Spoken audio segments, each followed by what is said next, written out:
Here to share with us his outlook for America and the world, Goldman Sachs chief economist Jan Hatzius. Jan, good morning to you.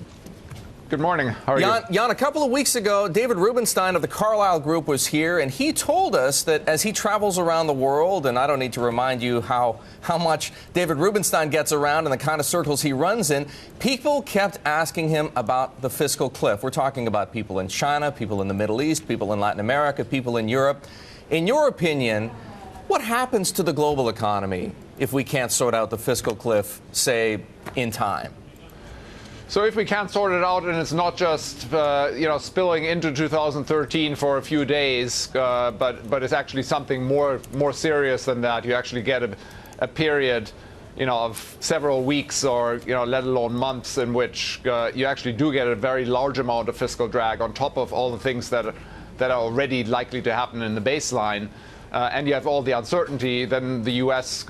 With a very high probability goes back into recession. And then, of course, that has spillovers into the rest of the world as well. Europe is in a recession. We think that probably that recession, even in the absence of a full cliff event in the U.S., lasts through the first half of 2013. So it'd be pretty bad news if that did happen. What happens to treasuries, the dollar, and U.S. stocks if that happens?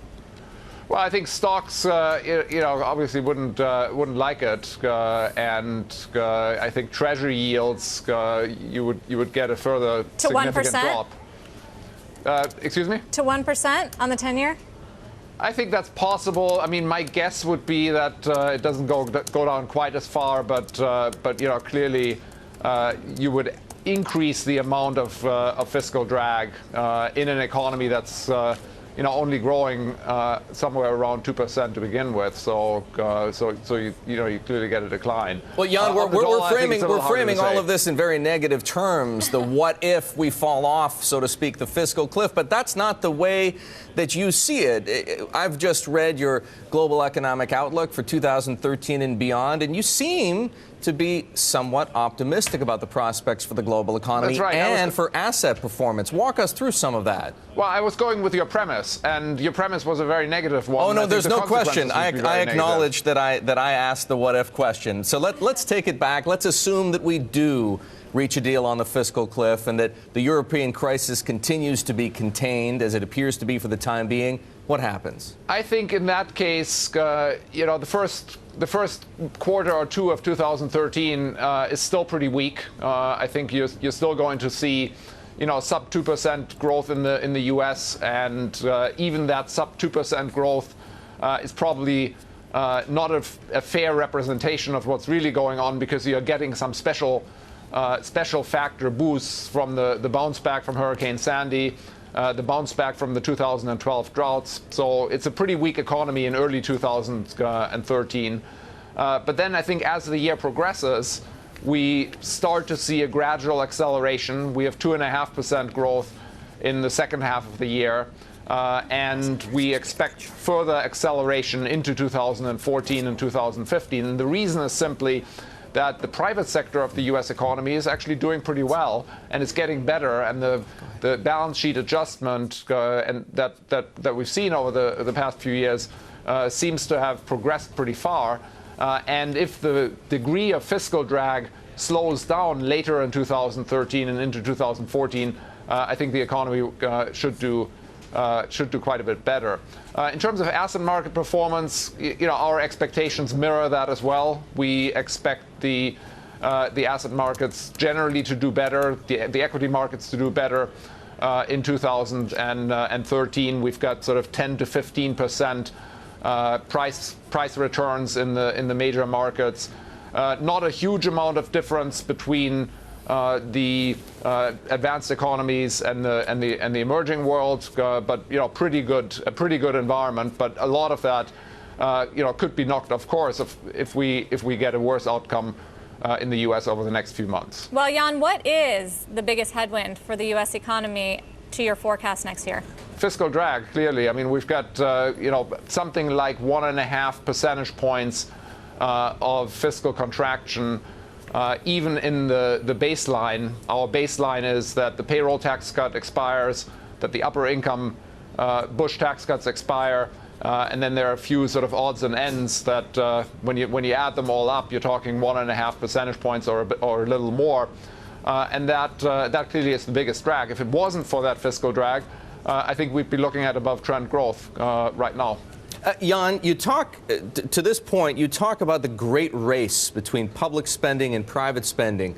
Why are you confident that if there is a fiscal drag on the public side, that we will see this private spending accelerate to the point where it overcomes the drag effect of a reduction in federal spending? Well, we're not confident on that. I mean, the drag from the public sector side, also shows up in a lot of the private sector spending numbers, especially consumption. What I mean by the expansion in the private sector is that if you take out the sort of contractionary effects of what's going on in the public sector, we would be seeing probably somewhat above trend consumer spending growth rates. Certainly above trend residential investment, almost certainly above trend business fixed investment. So it's more a conceptual device of kind of talking about the healing going on in the private sector and the headwinds that are coming from the public sector. Jan, in terms of Fed policy, do you expect Chairman Bernanke to increase the size of its asset purchase program going into next year?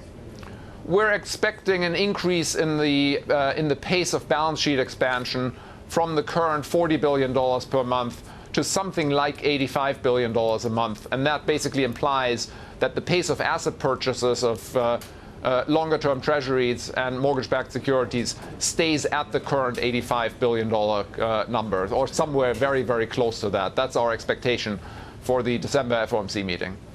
Jan, Bill Dudley of the New York Fed was speaking just a little while ago, in fact, and said that the Fed at the appropriate time, we hear this all the time from Fed policymakers, will take the punch bowl away.